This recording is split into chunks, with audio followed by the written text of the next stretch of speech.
kana simare ejure chula bona okabo anam kanakake ijako garumage abba anam kanakake sanyi garumage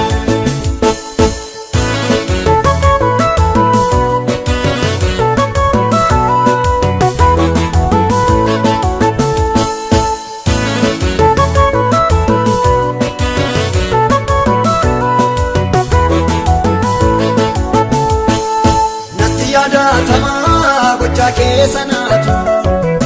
utuwati jirtu yesus allati nanyatu karakorra pamu jirta gachanatu gargarsa ketini jerandoni ko otako anam kanakake ijako garumage abba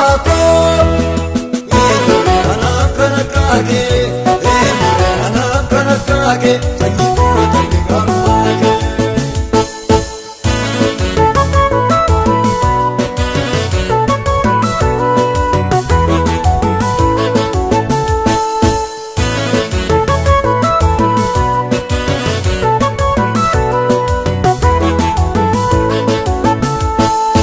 atan gode samani gocha ke milana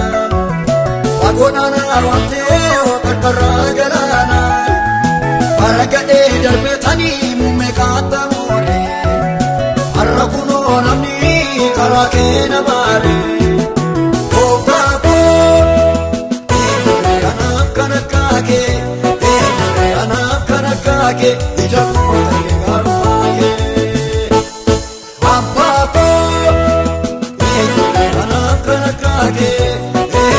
anam kanakake sanyi garumage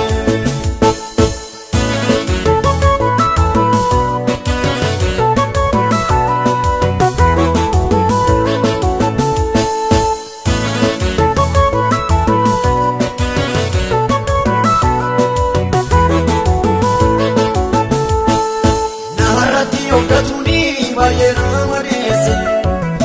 okayando sana ani arkaketanese wanta bitu gajira ijako kawadu yarako murteseo akasinjiratu okabo anam kanakake ijako garumage abba anam kanakake sanyi garumage